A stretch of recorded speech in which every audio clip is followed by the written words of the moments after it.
But there is also the other question that comes to my mind. A lot of these entrepreneurs, right? Like they equate their life as their business, right? So when they want to take a break from work for some reason, they feel very, very stressed about what will happen back there at the office when I'm not there. So at the end, they don't enjoy it. So my question is, how do entrepreneurs enjoy their vacation without being stressed about work? Okay, I think that's a rather interesting thread that you've taken up, RK. Let me try and share some insights, right? So it is a business reality that entrepreneurs fight multiple battles literally on a day in day out basis, right? And most of us, as co-owners of businesses or as founders of the businesses, believe that we are indispensable for the organization. Right. And I believe it's a conscious choice in terms of the kind of organization that you're trying to create. Now, it starts with what is the value proposition of the business? Does the value proposition of the business hinge with an individual, or does the value proposition of the organization hinge with a group of people or a set of processes that you have within your organization which are going to deliver on that value proposition?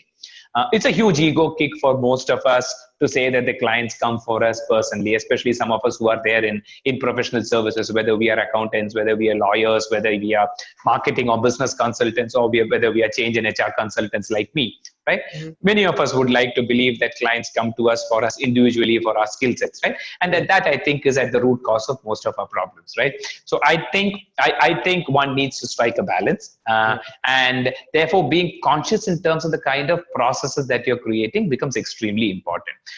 It starts with the messaging that you are passing out to the external world, right? So when you're passing out a message to an external world in terms of when they're hiring you, are they hiring you as an individual, or are they hiring you as a firm? It starts with that, right? And because if you're going to send a message saying that you're going to hire me as an individual, I am the one who's going to be delivering on that value proposition, then more often than not, the client is going to rely on you. And in the client's mind, anyone else in your firm or in your system is not good enough to deliver on that value. So I think it starts with that. Yeah. Having said that, I think the second part of the equation is in terms of consciously, how are you able to build your internal processes so that there are capabilities which are being developed within your people to deliver on the value proposition.